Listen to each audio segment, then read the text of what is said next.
All right, so let me tell you what Need More Mana is. Basically, it's a podcast of me, my friends, and we play MMORPGs. Basically, we're good. Better. Yeah, perfect. Now we can hear everybody. So basically, this podcast is about MMORPGs. Today is going to be focused on Lord of the Rings Online, which as you can see right there. Anna told us to unmute, so I hope the volume is okay. Yeah, you guys are good. All right, so basically... No, you're still muted. It's showing you're still muted, man. Oh, there you go. Okay, now you can hear me. Yeah. All right, perfect. Okay, I was like, why can't they hear me? All right, so I'll basically explain what the Need More Mana is. Basically, this podcast, MMORPGs, I bring in friends that I play these games with, and I bring in some veterans, and we talk about the specific MMORPG. We speak about how it was in the past, how it's changed. We speak about its ups and downs, and we speak about what kind of changes we want to it, what kind of changes they brought that we did not like. So all that good stuff. So today we're going to be diving into Lord of the Rings Online. Also, if you see up there, lotrobuild.com, which is a new website that I'm partnered with, that we got partnered with, basically the whole Discord. It's really cool. It's a whole database where you can look up titles, relics, and it's going to be new stuff for the LIs, new stuff for the traits also. So make sure to go check out lotrobuild.com, and also it webhooks into your Discord. So you can search those items on your Discord. You can show your friends on your Discord, look, I got this item, look, I got this title. It's freaking amazing. So I'm really glad that we have a partnership with them up there. So go check out lotrobuild.com, which is right here. Okay, so we're gonna go ahead and start off. We'll start off with Oz. Introduce yourself, obviously. How long have you been playing this game? Yada yada. You know how it goes. Oh god. First off, Mana calls me Oz. Oz is my Discord name. Audie is the name that I normally go by. Oz is easy, so we can use whatever. I don't care. I've been playing Lotro for just under 10 years, and it's my heart game. I adore it. I haven't found a game that I like more, and I pretty much devote all my gaming time to Lotro. So it's very narrow path. I don't have much experience in other ones, but that's because Lotro's the best one. So we'll go down to Caramel. Now you can introduce yourself and let them know. Okay. So my in-game name is Caramel Syrup. I've been playing since 2008, and Lotro was my very first ever MMO. When I first was playing video games, I was kind of typical. I was in my teenage years. I was playing like shooters, like Call of Duty, Battlefield, and all that. And then Lotro introduced me MMOs. I played that for a good, at least like solid. I mean, I've played ever since. And then I've jumped around where like I've played Star Wars: The Old Republic, because I'm a huge Star Wars fan. I've played WoW. I've played a wide array of MMOs, and I always, at least almost every couple of years, and so often I always go back to Lotro just because it was the first ever one. And I'm a huge Lord of the Rings nut. Like, I collect Lord of the Rings books. I've read all the books. I've read like the Silmarillion. And the game has changed a lot, but it's been done very well, what actually feels like you're playing in the world of Middle Earth. And that's what I love so much about it. And that's why it's so easy to go back to. And it'll never change for me. That's a really good explanation. Obviously, you guys know me. I'm Manapots, aka Baldy, aka Hornbug, aka Thumb. That's what they like to call me. But I started to play this game about like 6 or 7 months ago. And the reason why I started playing this game is because my Warhammer Age of Reckoning game didn't want to work. So you know what? I want to dive into an old MMORPG. And I was like, you know what? My friend Veldris, everybody knows him as Ghostly Foil, has always tried to get me into Lord of the Rings Online. But I was a WoW geek. I said, no, I'm playing World of Warcraft. I can't get away from World of Warcraft. How dare you try to tell me to play this damn other game and I'm playing World of Warcraft. So I'm like... And then here goes. I think it was my freshman year in high school. He tried to get me to play Lord of the Rings Online. But then fast forward, I'm 25. Well, I was 25 years old at the time, and now basically I'm pulling. He's like, "Are you fucking serious? Are you finally playing the game after these many years?" And I even had him transfer servers. He was so happy to play with me. So that's basically my little story of how I play. It's fun, and I've enjoyed it. It's coming from someone that has never watched the movies, that has never, well, I've watched them, but when I first played, I never watched the movies. I never read the books. All I know is Lord of the Rings. Okay, guys with a ring, yeah, they go do their shit. They're gonna go kill stuff. Yeah, they're gonna have fun. But then I got so immersed into this lore without even knowing what the heck was going on. And then I watched the movies and I pinpoint areas. I don't know if I'm ever going to watch the books. I mean, to read the books. I don't know. I mean, I don't know. It's a very different read than most books. Yeah, and very long. I'm kind of dumb, so I'd rather someone read it to me or hear. So I'm like, I'm good. I'd rather watch movies, pinpoint areas, and I've gotten so immersed that especially my favorite time in this game was in Moria.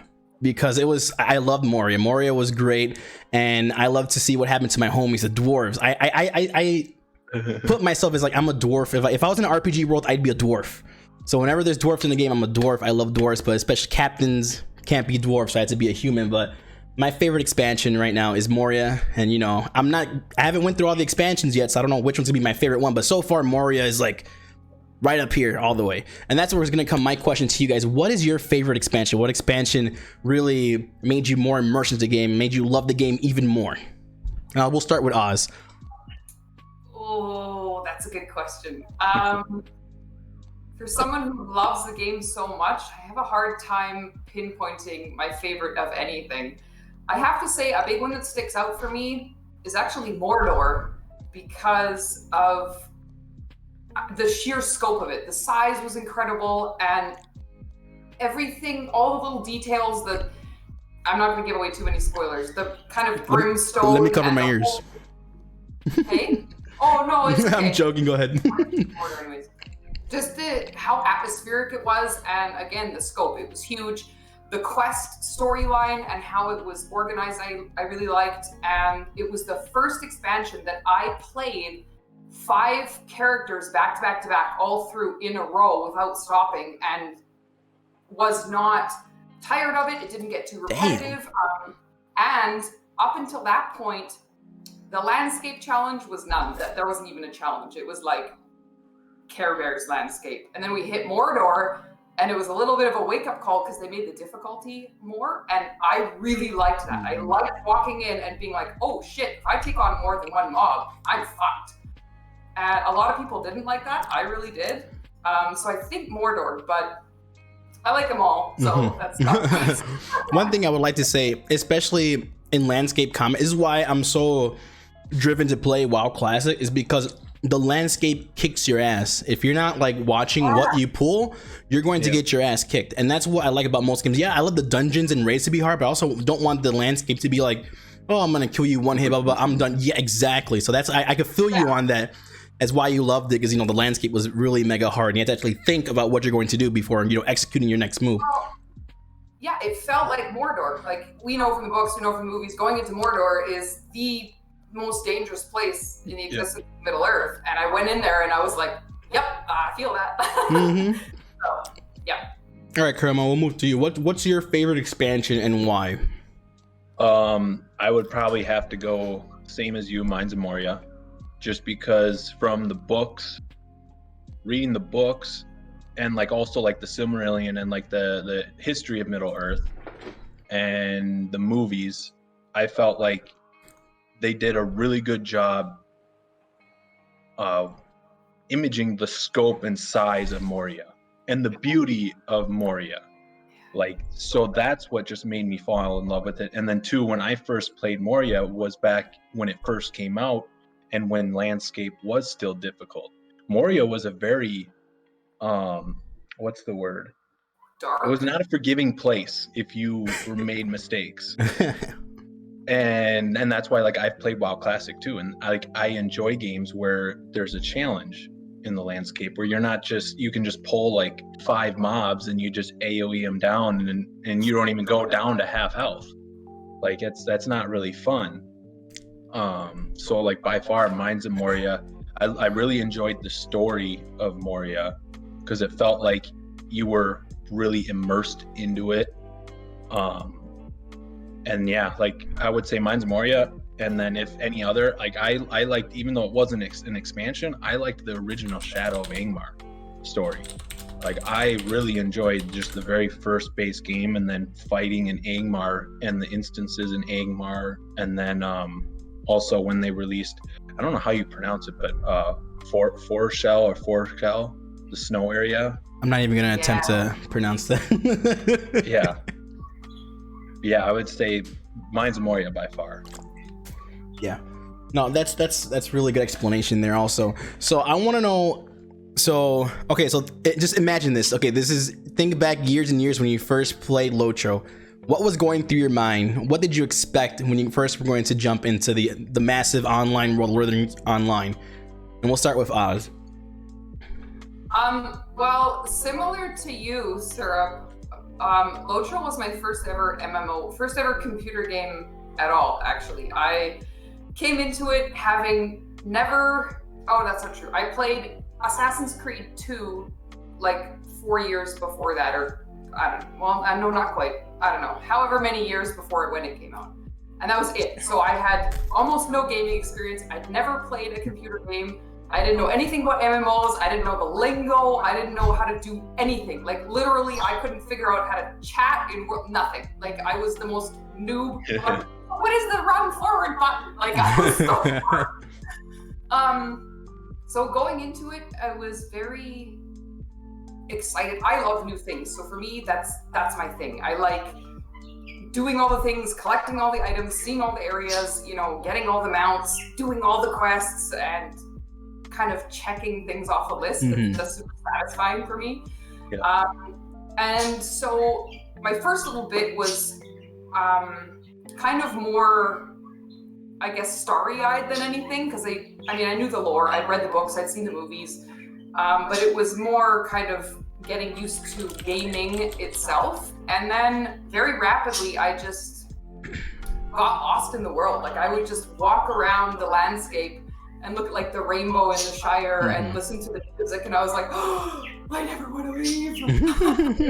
And I remember it took me till like level 37 or 40 before I realized that you can jump in the game. Like that your character, if you can actually jump. So for the first, 37 levels, I was actually running around all the things, and I'd follow the road because I'm like, well, I can't jump over walls, so. Oh my god. But I was addicted from day one, and here I am 10 years later, just as addicted and a little less shitty at it, I would say. Okay, so I normally take questions at the end, but this is Soul, so Soul gets special privileges. So the question that Soulkoff brought in right now is, what made you choose Lotro as your first computer game in MMO?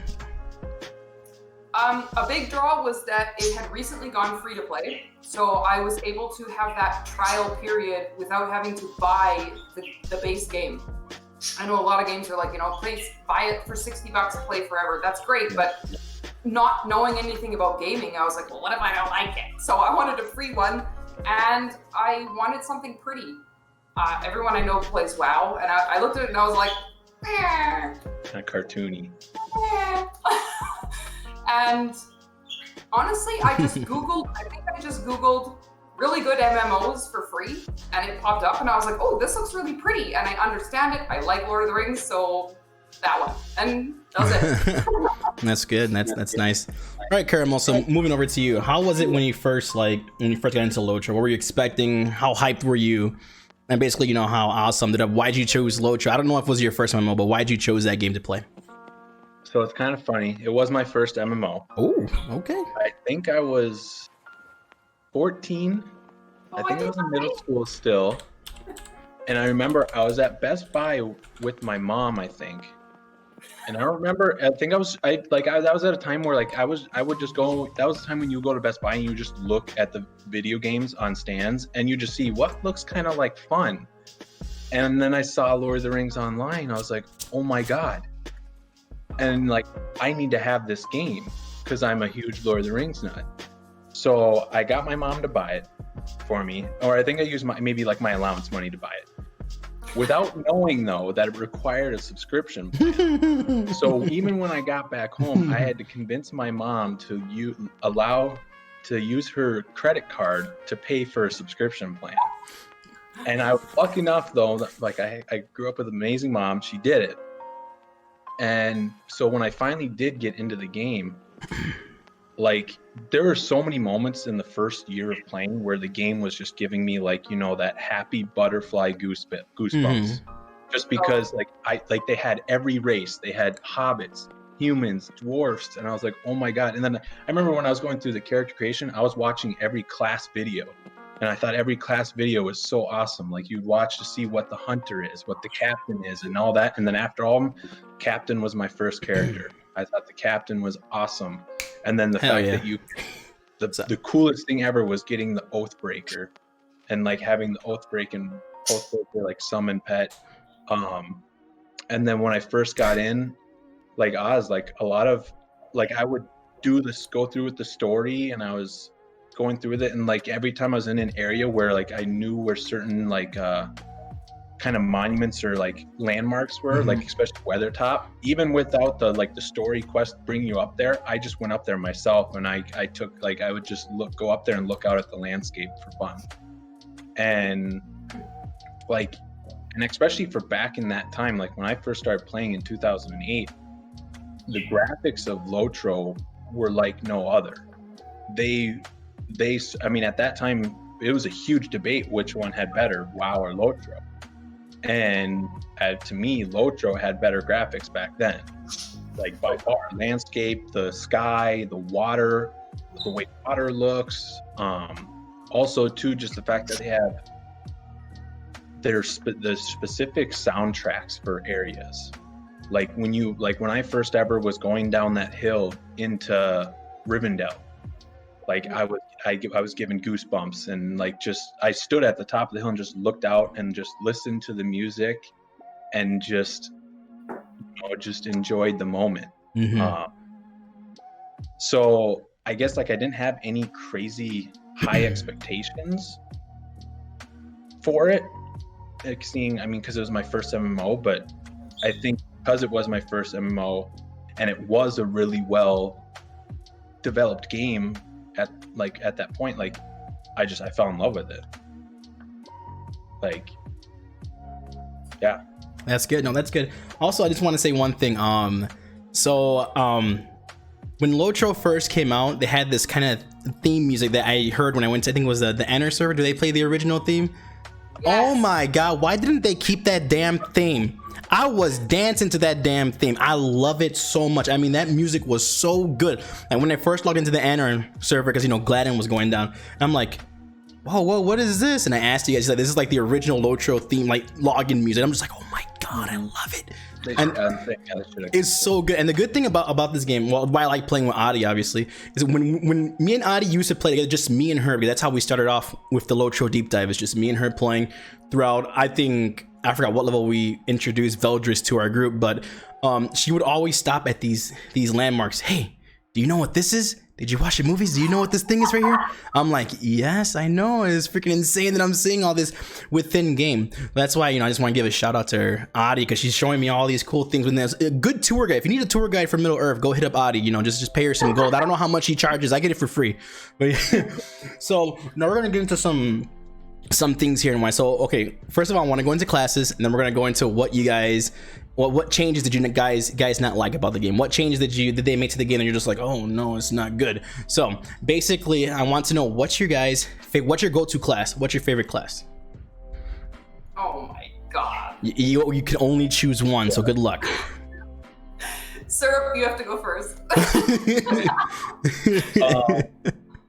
Well, I would say like my first ever character was a captain, but I think the character I've played the most though is champion, and I would probably pick champion, even though especially now they've made it it's just a mash button class pretty much. I mean, there's some crazy in depth with it where if you want to be like a top tier DPS output, you gotta know how to swap weapons in between abilities and stuff. But I just like champions because I love the dual wielding, and I love the high output of AoE damage, and then yet you're still a heavy armor character too, where you're not a tank, but you're at least kind of like a small tank. Like in 3-man groups you can tank, and even like a tier 1 6-man instances you can practically tank too, as long as you have a good healer. And I've always kind of enjoyed that because like I'd say like my favorite character from Lord of the Rings is by far Aragorn, and so that's kind of why champion. I mean, he's not exactly champion; he's more of a captain. But that's why champion and captain have always been like my favorite classes, like the warrior, typical like kind of human Gondor warrior. That's a good answer. All right, Oz, have you thought about a favorite class?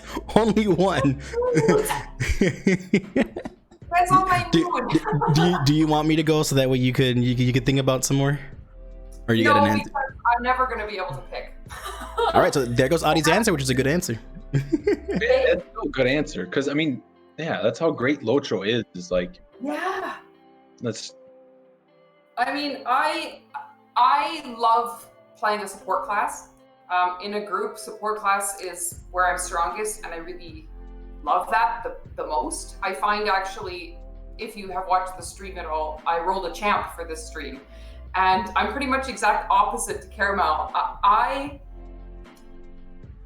find the champ okay, but because it doesn't, like, I find myself in a group, I'm like, I don't really have that important of a role. I mean, okay, yes, DPS is important, but I lack that. You have one role and that's it. Fingers in all the pie of support, where you're doing like 8,000 things all at one time, and you have to think 4 steps ahead. And I really enjoy that. So for me, I really love playing Lore Master in a group in yellow. Actually, I love yellow so much I landscape in yellow. I know it's weird, but I love it. And so probably the Lore Master and Berg, because I like sneaking and stabbing. All right. So for me, obviously, it's an obvious captain. Captain is my favorite. Like Oz said, I'm more of a support. I love playing support also. If I could play a tank, I'll play a tank. If I could play in the support DPS, I'll play support DPS. I love doing something with support. Healing, tanking. I mean, DPS is fun, but I'd rather just do something big for the group. Yes, like Oz said, DPS is something, but I feel better being, you know, I'm supporting you guys, doing this, doing that, you know. But with the captain, it was so much fun playing red class because you're a support DPS, and it feels so good. Like, I'm able to buff up my friends. I know they're doing their high damage. I know I'm doing my stuff, because if I see them, yo, look at the numbers I'm hitting, I'm like, okay, that's me. I'm buffing you up. Okay, don't think it's all you. Okay, I'm helping you here too. But no, I just love it. I love the moves that the red captain has. Like, I call them my 2 genies that pop out and they just start smashing everything. It's my genies. I rub my lamp. It's like whoosh, and they just appear on the enemy. But yeah, Red Captain is definitely one of my favorites. And I played Guardian, I played Burglar, I played other classes, but nothing doesn't really shine out to me like how a Red Captain does. And that's like one of the great things too about Lotro is, like, as far as I know, like, all I've played WoW, you have DPS, tank, healer. That's it. Most other MMOs, I don't know, like, I've never played like Guild Wars 2 or anything. That's kind of how it is. Lotro is one of the few MMOs where support class is a very vital class in a raid or any instance group. You want a red captain, you need a lore master, you need a Berg, like, on raids in order to interrupt or and do inductions. Like, that is two great thing that I've always loved, is like support class. There's support classes and they have meaning. Like, yeah. No, I definitely agree with that. Another like layer to the game where it's not just the DPS, healer, tank, and that's it. Yeah, no, I like that. I like that a lot about Lotro too. Like, when I found that I could be a support DPS, I'm like, sign me up. Even though I went tank first for a little bit, and then I'm like, you know what, guys, I'm switching over to support DPS because that's where I want to be, and it has been so much fun. All right, so now we're gonna go ahead and roll into the next topic. Okay, so you guys have played Lotro for years and years and years. Of course, there has to be some things that the company or the game developers have done that, you know, didn't really tickle your fancy. You're like, oh no, I don't like that. No, why you guys are doing that? So can you explain to me what are some changes you guys disliked, and then we'll go into some changes that you guys liked also. But let's start with the dislikes first, then we'll get into the likes. So whichever one of you guys want to hit the floor first, go ahead. I'll go. I don't have a lot, but, and it's funny because you mentioned this earlier, and I was trying to think back. Like, what was it that annoyed me? There was something a couple years ago that I was like, that's the worst. Now I can't remember it, so obviously it wasn't that big of a deal. Definitely the thing that jumps out to me the most, and I'm sure probably most people watching, if they play the game, will agree, The recent expansion that they charge VIPs for, I really, that pissed me off. It is a very small area, very small expansion, minuscule content, and they charged it like an expansion. And it's the first time in the history of Lotro, or at least I'm going to say the history of Lotro, but maybe just the history of me playing Lotro, that they have charged VIPs for what should have been free for us. That was a quest pack, in my opinion, and it should not have been charged. So that pissed me off. However, no one forced me to buy it, and I still bought it. So I can only really be mad at myself, but I'm hoping that they don't make this a new thing going forward, because that would be really depressing, I find. Honestly, other than that, nothing else really jumps to mind. I guess the other slight thing I've noticed since Daybreak took over, I find them kind of steering you a little more towards the store than they used to. And while it's not forced, it's not pay to win, anything like that, I do know that Daybreak has a history of kind of grabbing games, acquiring games, and then kind of being like, okay, push the store more, and you can see that influence a little bit. So that makes me kind of go, no. But other than that, honestly, the minor things that I read sometimes in the patch notes where I'm like, oh my god, why would you do this? It always works out fine. It always, is okay. And in the end, I'm like, nah, okay, not a big deal. So that's my one big beef. Other than that, really, that's not. Nada. All right. Please. All right, Karma. What's one thing that disappointed you? I mean, I would agree with Oz with because I know a lot of the community with the last recent update for VIP, it shouldn't feel, especially with all the server issues we've had this year, and all we basically got was almost nothing. And then when they came out with what should have been just a new quest pack and quest zone, because that's really all it was. I mean, I guess there did come a raid and 6-man. I guess you can count it as an mini expansion, but still, the raid is it's 2 bosses. Yeah, and then the instance is 3 bosses. That's not really full content. So I mean, that's disappointing. But then I try and keep in my mind, as long as they don't keep getting worse with this, where it almost feels like they're just trying to get money out of us, then I'll get more upset. But I try and keep my mindset where, to keep this game alive, it needs to make money. So what do I want? Do I want to be upset because they're making me pay for something because I don't feel like it? Or do I want to help try and keep this game alive because, it doesn't have a big community like World of Warcraft. It doesn't have the community where it has a constant flow of cash, where, the game could just be shut down at any time. And I know, I'm knocking on wood, but I'm just saying that I ain't got no wood. I can't knock that out. That's the last thing I want. So, as long if I'm giving it money, in my mind, I just tell myself, it's helping keep it alive. So that's what I kind of to make myself not be upset. That's kind of what I tell myself. Gotcha. I would say, since champion is my favorite class, the other big thing is when they took away champions being able to use heavy shields. That was when the game first came out, the first original trait system. Champions had a specific trait where you could equip heavy shields, and you could be a tank just like a guardian. And I really miss that, because basically, now champions, all they are is just DPS, and that's all they can be. And that's why most people don't really want to play them, is because it's just a one-stop class. Yeah, one-trick class. Yeah, I get you. Yeah.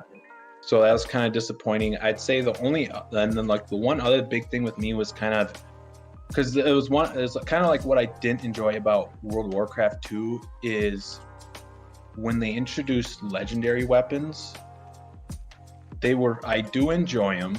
I thought it was a cool thing, but it's kind of same thing in WoW. Like why I like enjoyed Classic, like even though I never got it, but like Classic has, and same with when Lotro first came out, you had those special like epic teal weapons that you would get from raids or from instances, and then same in like Classic, you have teal weapons that you craft, and they're actually sought after, and that's the way that you push your numbers up more, where you're not grinding for legendary points or to upgrade your legendary tiers, and it's more of a monotonous, just stupid, I mean not stupid, but like boring thing to work towards.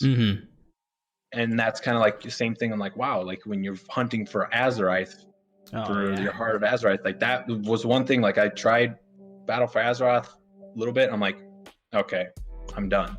Like and that's kind of where Lotro's gone with the legendary weapons. So that's kind of the one thing I kind of dislike from where the game originally was, is probably legendary weapons. Like it is a cool feature, but honestly, I feel like almost every MMO too is like the way that they were before, where it's you have to do raids or run instances or work hard towards something where it feels more rewarding when you get it. Where with legendary weapons, it's not quite as rewarding, I feel like. Yeah, no, I definitely agree with you in that aspect, because that's what I like about MMOs is when you're in a raid, you're in a dungeon, and you know this one boss can drop that one weapon that you really need, like that one item. Yeah, and then when that boss drops it, you have that weapon. And it's fun because, you know, I like that's the kind of grinding I like. You know, I know this boss has my stuff. I'm going to kill this boss. I'm going to get it. And once I get it, bam, I got it. Do I have to keep on upgrading it after? No, I have the weapon. All I got to go is back to the main capital, get it enchanted, and I'm set to go. And that makes, you know, I like that kind of stuff. I like how the old school MMOs were set with loot tables. But now since all the new MMOs coming out, they need to find, how do you say, I'm not going to say a gimmick, but they have to find these new things to like add more stuff to the game. Yeah. They always think that change is good. Sometimes change is not good. Sometimes you already have this system that's already good, already well placed, and if you decide to change it, it's either gonna get better or it's just gonna tank and be horrible. And that's why I think World of Warcraft with they keep on bringing these new things. That's just because they want to change the way the game is played. I mean, I like it sometimes, I don't like it sometimes. It just it really depends. Well, it's like it feels like they've strayed away where like they don't understand that just adding in a whole nother area and quests is content. But then they think in order to fulfill people, they have to, you know, up it another tier of content by adding in this whole brand new just feature that might not actually be needed at all. Yeah, that is true. So now that we're done with this topic, now we're going to talk about what are some changes that really made you happy with the game. And I could talk about this because this was added while I was playing the game. Hooray! I know I'm a nooblet, but when they added those, I don't know if this was a thing, but when I played the VIP subscriber buffs that we got, was that new? Oh, Is that new? Okay, so when they said that, I'm like, at first I'm like, what is my incentive to subscribe? You know, get the 500 Lotro points, get all this stuff. I'm like, is there something more I could get? And then bam, they hit me with these damn VIP subscriber buffs. You know, increase my crafting speed. You get this little carry-all bag where you could check your bank, check everything on the go, which is really cool. And I bet you that little incentive right there, it got other people to sub. Like, I know I was like hitting them, I'm like, yo guys, look what I got now, look at this. And I showed my friends on the stream or the video, like, this is why you sub, this all carry bag right here. It's gonna save you lots of time not going back to a damn city and doing all this other crap. So that's basically that's my favorite change that I seen that they did. That thing is a huge bonus. I love that thing. I think one of the recent changes, and okay, I'm gonna say recent, it's a few years now, that I really liked is when SSG became SSG. It used to be Turbine, and I played most of my time with Turbine because that's that's who owned the game when I started. Mm-hmm. And I really liked when Turbine said, we're not going to do this anymore. And SSG, like the developers and the team, took on the game for themselves and made it kind of like a small indie team. That for me was huge. I noticed so many quality of life changes right away. The following probably year and a half after that, there was a whole bunch of things like rapid fire that they put out right away. Quality of life, different changes to this. I can't remember any of them right now in particular, but I remember just being like, oh my God, this is so much better. And you could kind of tell by how fast they put them out that the team working under Turbine, you could kind of tell they were like, oh my God, we could do so much better. And then they did. Yeah. So I really like that change. I won't comment on maybe Daybreak's acquisition because I kind of see it now happening a little in reverse, which I don't like. But yeah, for me, them becoming SSG, that was a big turning point in the game for me.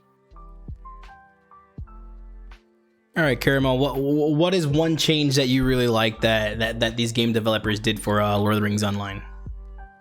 I would agree with that. The subscriber buff, I really enjoyed that.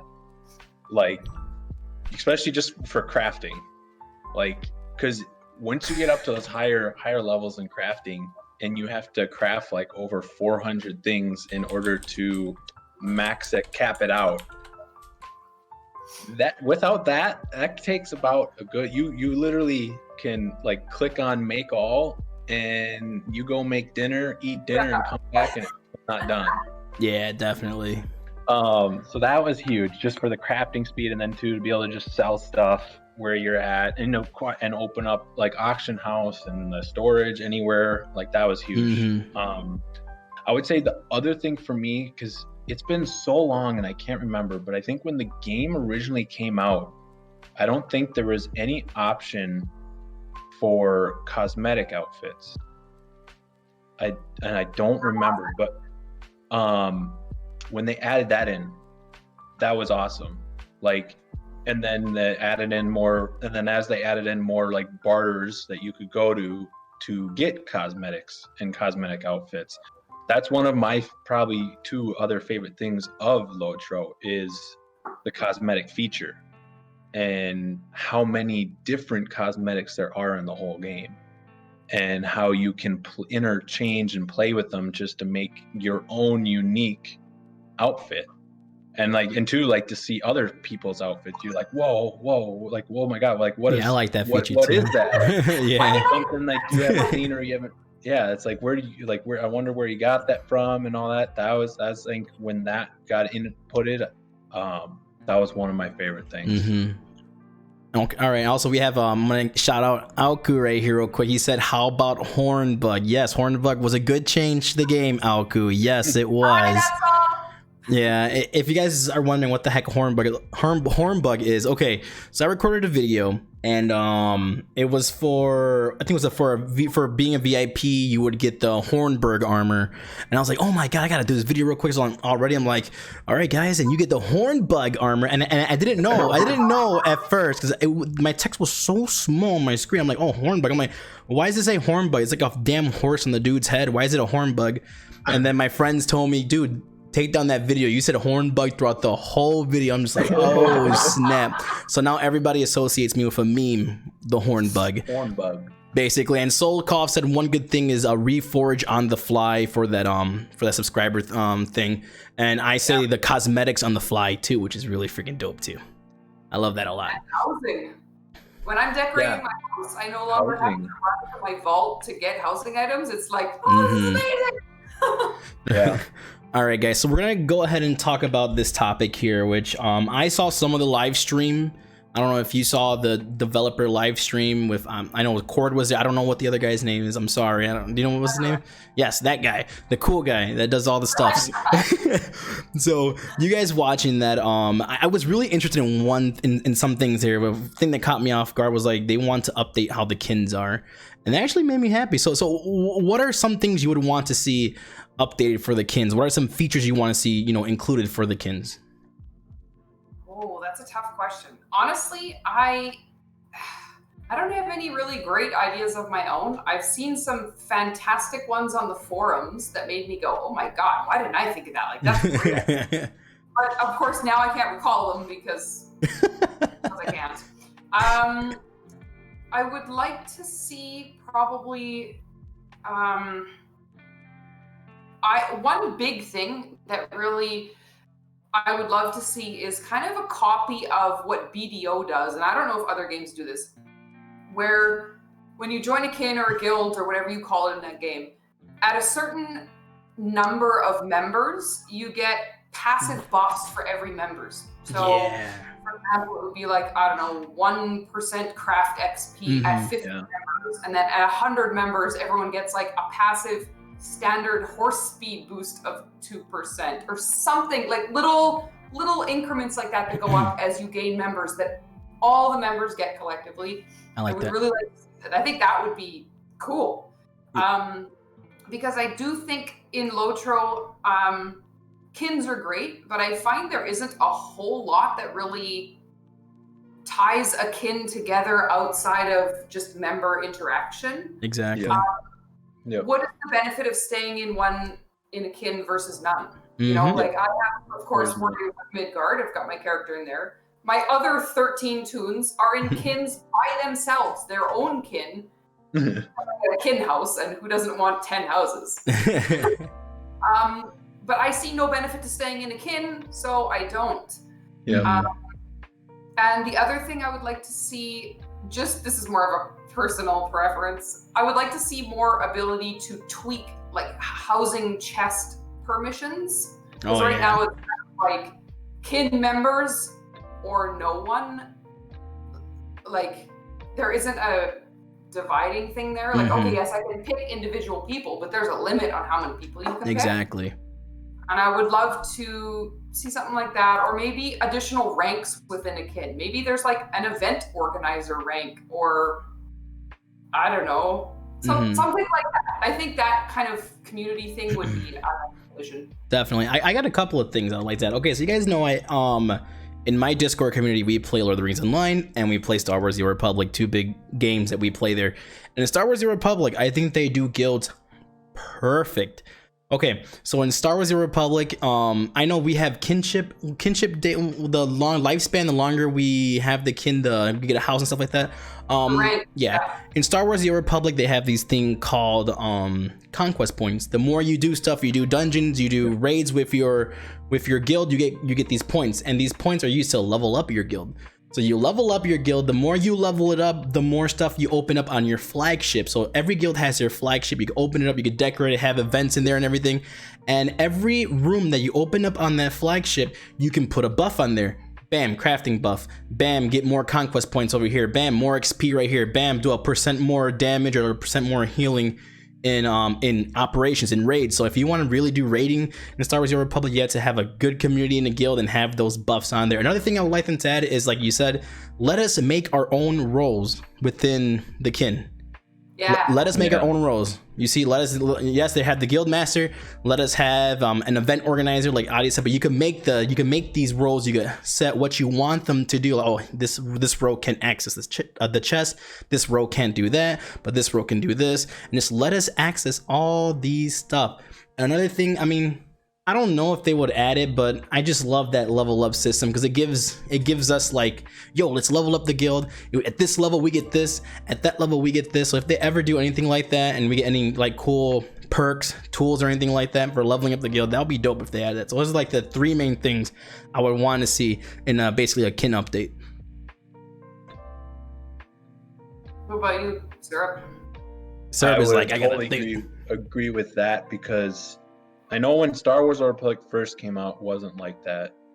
But then I don't think it's like it anymore. I haven't played it enough to where I was actually in a guild on retail WoW. I know there's a point on retail WoW where they had that, where like you would have to have at least 3 or 4 guild members in a group, and if you run a dungeon or like heroic dungeon or so forth together, it would add experience to the guild, and you would level up the guild, and then you would acquire certain perks and passive perks and stuff for the guild. I think that's like the coolest thing that the best feature that, I mean, almost every MMO I feel like should have for guilds or kinships or whatever, just because it creates more of a want to be in a community, in a kin or in a guild, and then also to play together and communicate together and want to do content together. And it actually has more of a meaning than just, I mean, yeah, it just has more of a meaning behind it. Yeah, no, I definitely agree.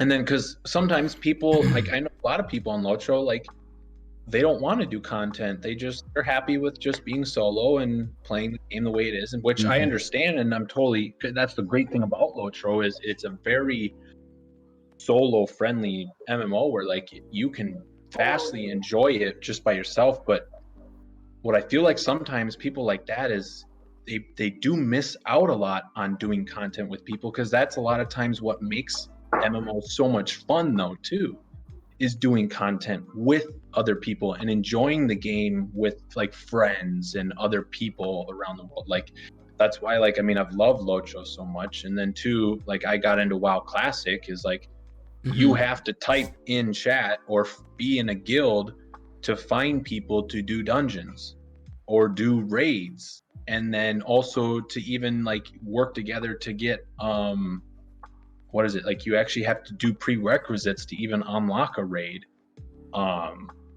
Like, that's one, like, I think would be one of the best things they could do for kins, is just adding in a feature like that to where it causes more of a drive to where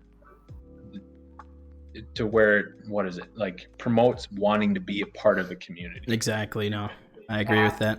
Yeah, and there's, like you said, when you touched on World of Warcraft and how they used to do that, it's really cool what WoW does with guilds. So back when you played in Cataclysm, you'd level up your guild. Obviously, you get these renowned guild tabards that would increase your experience, increase your rep gained with the guild, so you get into exalted. There's some items that you would unlock in World of Warcraft from your guild, but you have to be exalted with your guild to use them, to buy them. So if you just join a guild to get their perks, you're not really going to get it, because you have to get exalted. So you have to put work into the guild to redeem those perks, which is, I loved it so much. Like Star Wars and World of Warcraft, they had some good stuff for guilds. Like with World of Warcraft, you complete a dungeon, 4 or 5 dungeons a week with 4 guild members.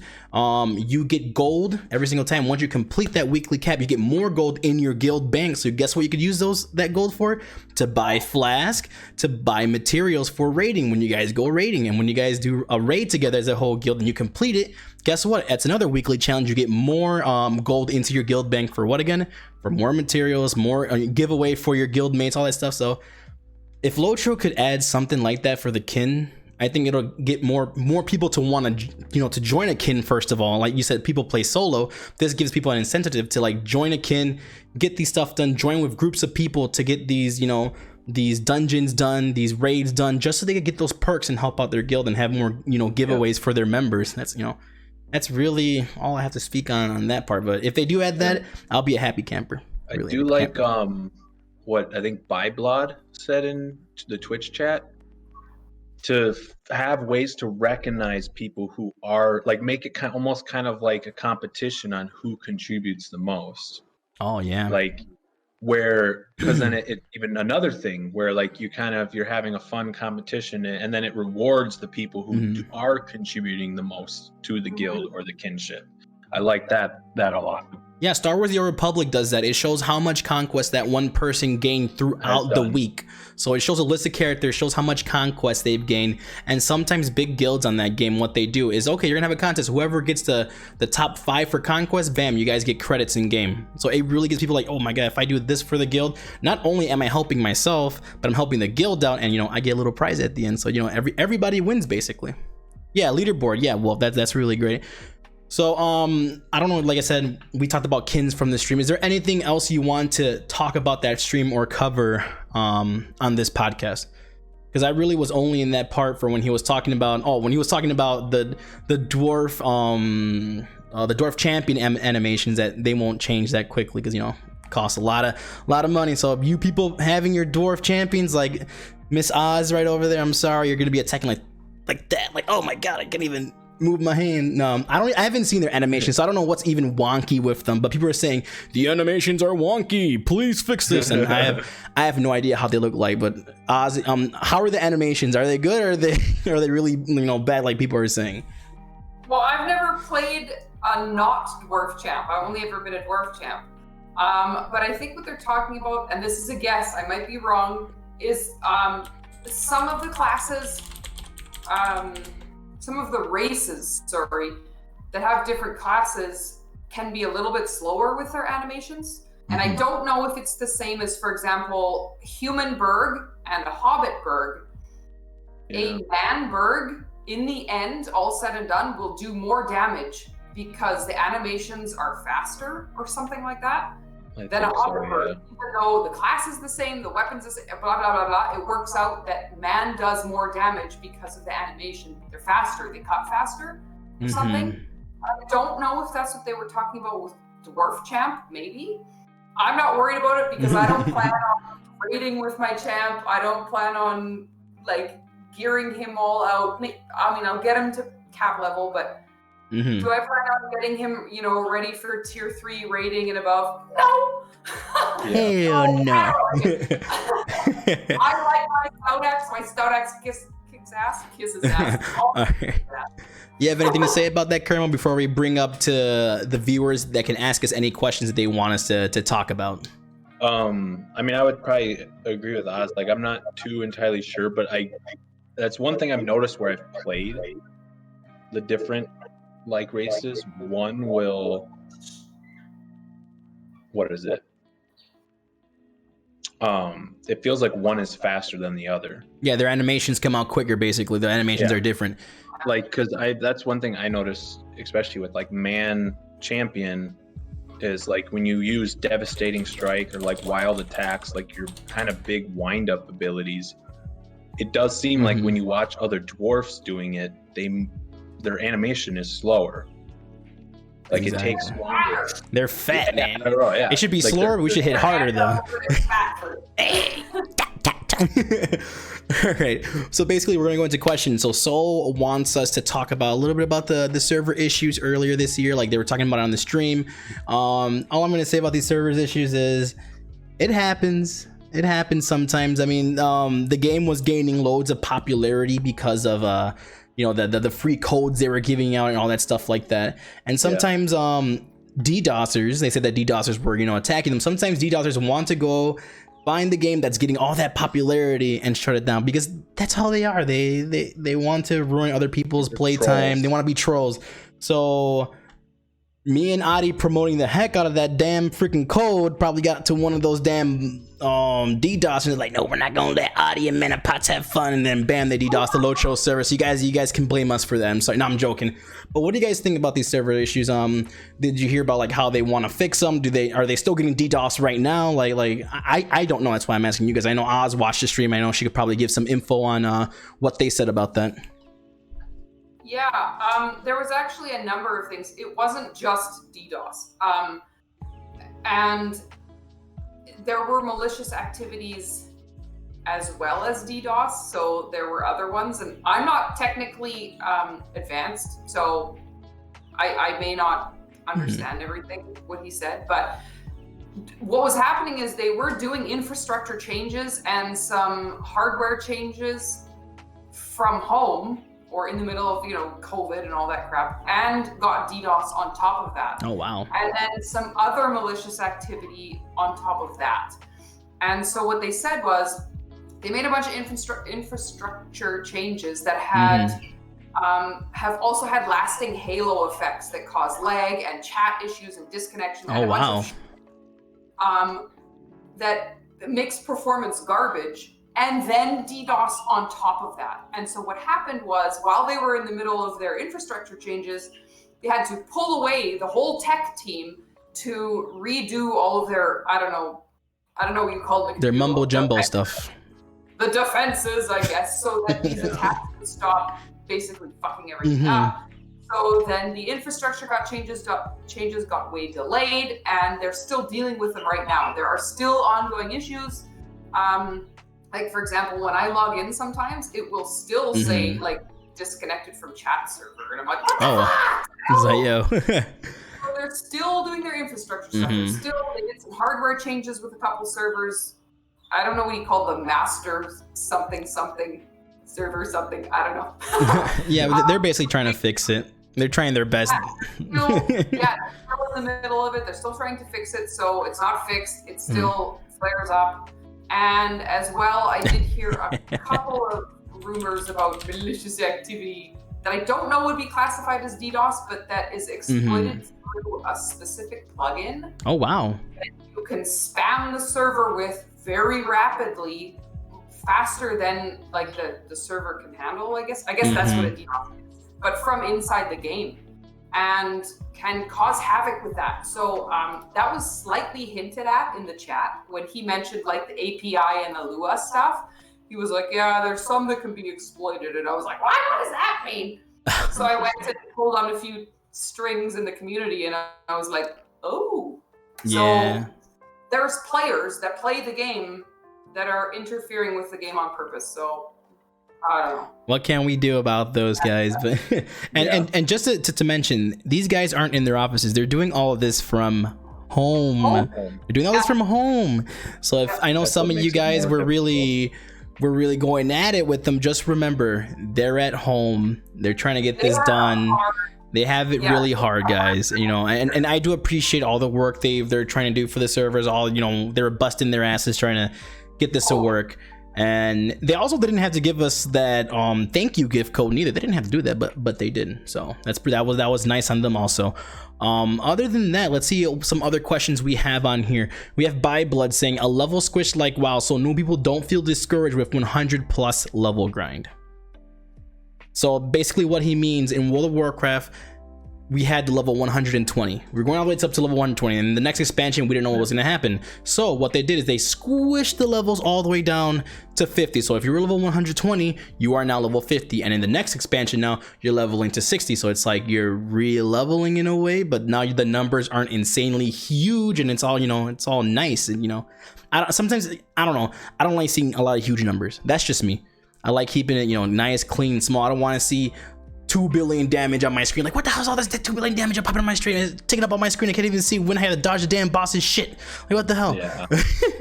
So I'm actually really happy with the level squish that World of Warcraft did. Now I don't know how it will work with Lotro, because it's such a story-based game. You want to go through the story. I don't know how they would implement the leveling. I don't know. Maybe they'll make the experience gain less, and I don't know if that'll make it cool for people. You get less experience, but you're leveling up to 50, but you're going through all the story. I don't know how they would work with it.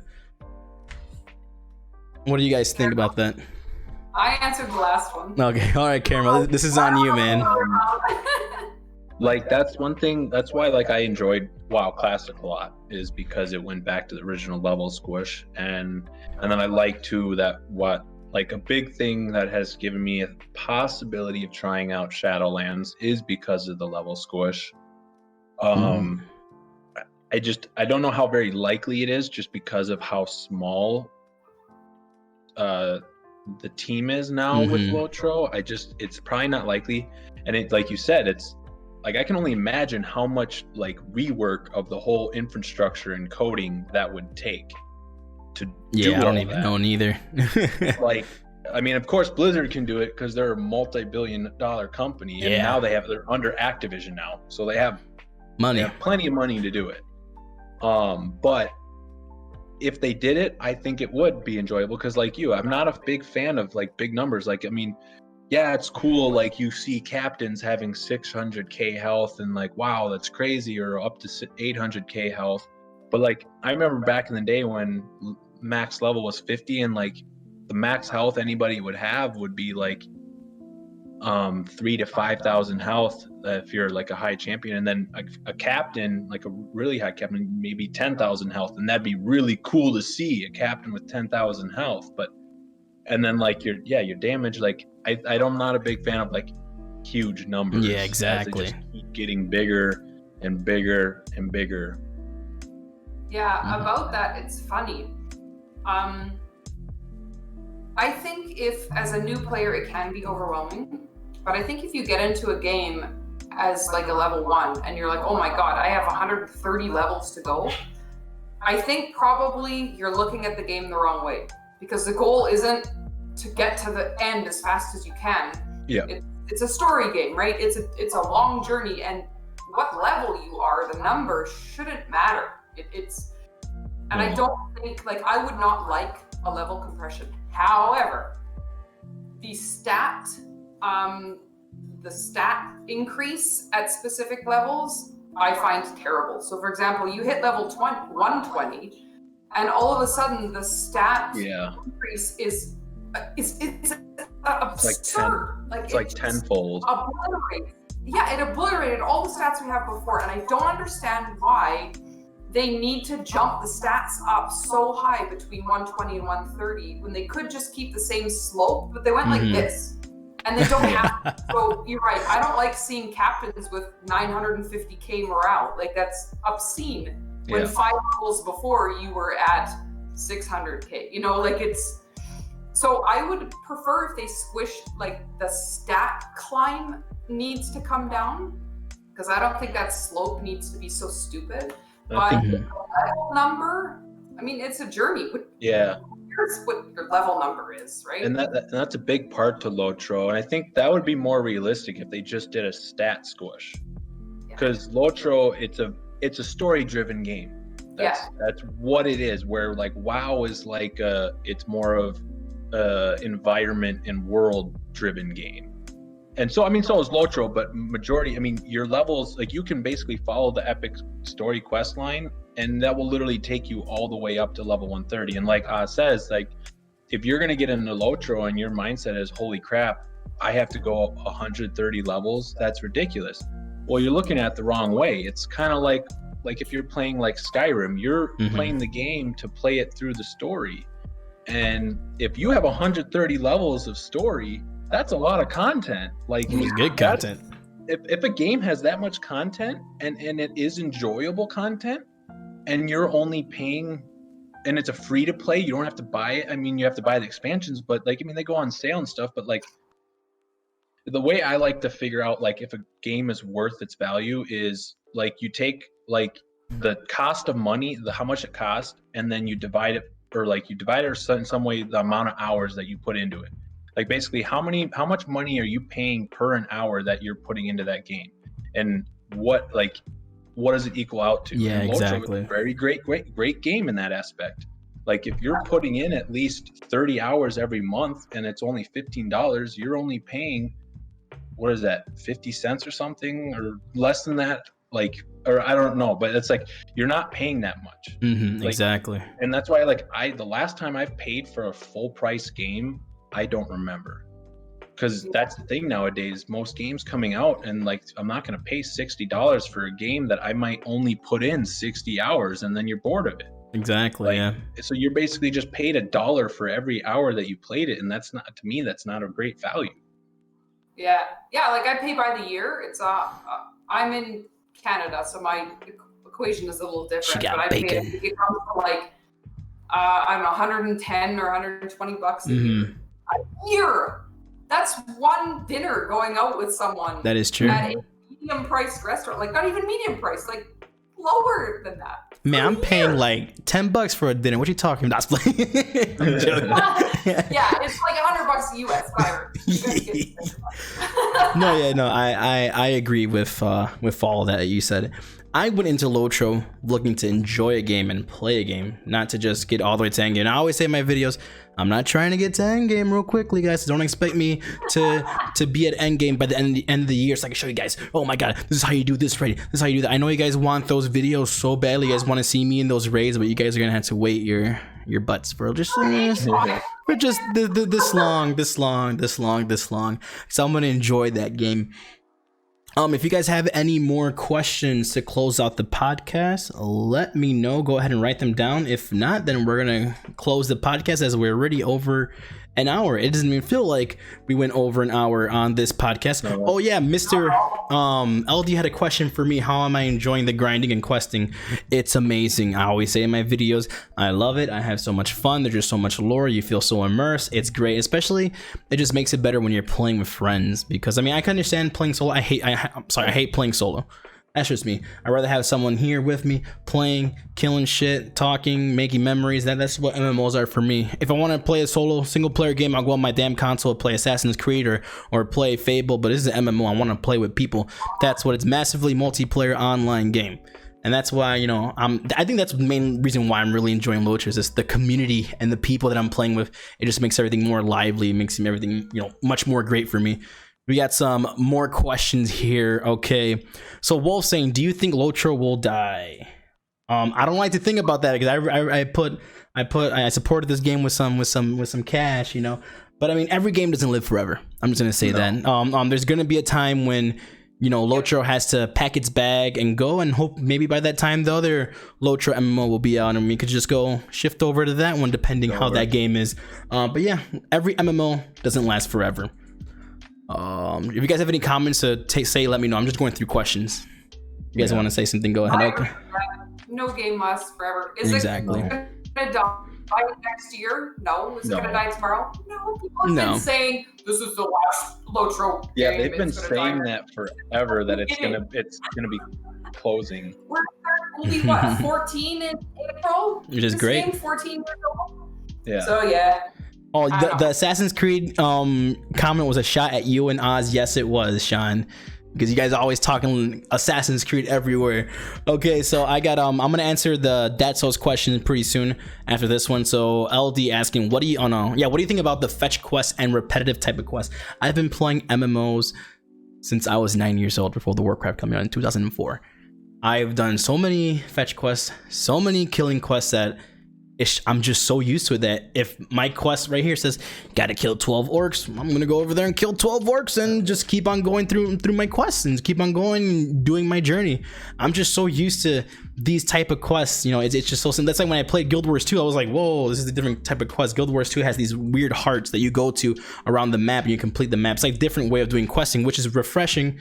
But the repetitive quests and all that fetch quest, kill quest doesn't bother me because, you know, I like killing stuff anyway and gathering things. Let's see what else. I have a question to that question. Okay. Are you actually reading the storyline of those quests? Oh yeah, that too. I find that people that are like, oh, another fetch quest, they're bored. And they can get kind of, you know, annoying. But I find in Lotro the storyline is very rich. So if you're not reading the actual story, absolutely, those fetch quests are fucking boring because you're like back and forth, and you're like, ah! Especially when they make you pick up shit. Yeah, but when you read that, you know, it's one hobbit trying to like woo this other hobbit because he wants her to be his girlfriend, but then it turns out she doesn't like dogs, and then he says, well, I'd rather take my dogs over her.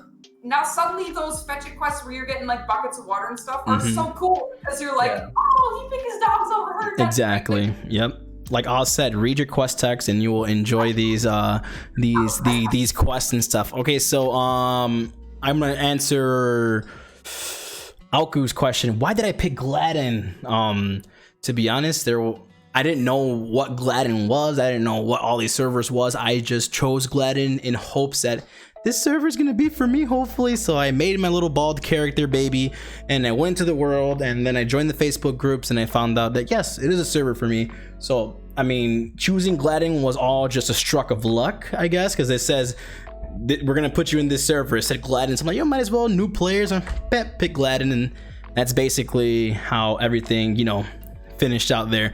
So LD has another question. Do you think the next Lotro MMO from Amazon will be anywhere near the scale of this one? After all, this game did take 12 years to reach the Mordor part of the story. It depends what they're going to do with the game, where they're going to go with it. Is it going to be an action RPG? Is it going to be straight tab target MMORPG? That's the difference, because if it's going to be an action MMO, it's going to be a whole different type of game. And people that played Lotro and they're going to come into this new Lord of the Rings game and it's action MMO, it's going to be totally different. So I mean, it really depends on how they're going to make the game. I don't know. My guess is they should keep it kind of tab targets so they can attract the Lotro players. If Lotro does start to die, like say games don't last forever, these players are used to tab targets. So if they want to grab the players that are from Lotro, they should keep in some sense this tab target kind of gameplay. Go ahead. I know that new one too. It's taking place in a whole different age. Yeah, it's a whole different time. I don't expect everything. Yeah. So it's gonna be the areas. There's gonna be whole different cities that exist, areas, races, and like what's it called? And different people. Whole different story. So it will be nothing compared to, I mean, it'll still be Lord of the Rings, but it will be nothing compared to Lotro. I just hope that, I really want to know what kind of races will be. I'm all about playing different types of races. That's just how I am. I like having diversity in my games. So that's like with World of Warcraft, with all their races, it's just so crazy to pick whichever race you want. So I'm hoping in this game they'll add a little bit more of a diversity in race. I know they don't want to break lore, they don't want to do any of that, because this thing's special to the Tolkien estate, so they don't want to break any lore. They want to have it all set in stone, like how it is basically. All right, let's read down through these questions here. I definitely don't think it's gonna be a Lotro remake. Oh no, yeah. Acting like Lotro but prettier, and I'm like, guys. No, it's not going to be like that. So Byblood has a question. How did you meet Oz? How did I meet Oz? I posted a video in the Gladden Facebook group. I said I'm a newbie noob, and here's my first video of my deep dive in Lord of the Rings Online. We'll see if I continue this. And then 7 months later, here I am on an episode 80 something, or almost to 100 episodes. I think I'm gonna do something crazy for the 100th episode of Lotro Deep Dive, because to myself, I never thought I was gonna get to 100 episodes. I didn't even know if I was gonna play this game for a long time. A lot of people thought I was gonna quit in 2 months or in a month of playing this game. But no, like people told me in my first video when I said my new player experience for Lord of the Rings Online, people told me, you're not gonna like this game, you're gonna quit in 2 months. I'll see you in 2 months when you're playing a different game. And every single time a month passes, I go and edit my posts. Hey guys, 6 months has passed, I'm all the way in Moria now. Oh my god, yeah. And I keep on editing that post every single time, so hopefully when they ever see that video again, they'll be like, oh shit, he's still playing. Oh my god, I was wrong. I think you asked like a bunch of really new questions in the Gladden Facebook, and I just answered them. Basically. And then stopped talking. Yeah, and then I think we met at the fourth video. I think we met at my fourth video. Like we actually started to group up, and it was funny because we thought we were talking to each other, and like you were talking this whole time, and I didn't even have my mic set up so I could hear you. I remember that was hilarious. Then how was it? I forgot. I didn't talk at all because I'm like, he doesn't want some random chick on his stream, so I just didn't talk. I typed a couple times. I'm like, yeah, we were typing, and then oh my god, it was hilarious. Let's see if we got any more questions. I have any real details on what the class will entail. Do you have any thoughts on the upcoming Brawler class? Ooh, that's a nice question, because yeah, Brawler was definitely leaked, and all I know is that I don't want to see Brawler using any type of weapons. I wanted to see using their bare fists, just hand-to-hand combat. I don't know how they're gonna do it, but I want them to use hand-to-hand combat, really cool, like DDO's Monk basically, but just in Lotro. I don't know how they're gonna do it and how they're gonna incorporate that into Lotro. I really want to see. It's gonna be pretty cool. Just yo Jim, thanks for the follow, man. But I just want to see how they're gonna incorporate that Brawler. I want to see what type of skills he's gonna have. Like they'll definitely gonna have to work on those animations, because if there's gonna be the new punching skills, they definitely have to be kicking their opponent too, because they're gonna be using their whole body. Brawler is, if you think about Brawler, they're just a fighter. A fighter. They use their fists. Everything. I'm just really thinking it's going to be just around in that type of area, using their legs, their fists, and all that. Do I play a Runekeeper? No, I don't. I only play a Red Line Captain for now, because that's my baby right there. So what do you guys think about that Brawler? Sev did mention that there is something in the lore, and I bet Syrup would know more about this, because you're definitely more knowledgeable in the lore than I am. That apparently there's a note in some book or something about a group of people that really like to fight with their fists. So that does seem like what it might be. They have definitely come out and said it will not be like the DDO Monk. So it won't be like, okay. Nope, and it won't be, they compared it to I think it was a WoW class of some kind of monk magician or something. They said it's not like that at all. So that's kind of all we know, other than it is for sure 2021 coming.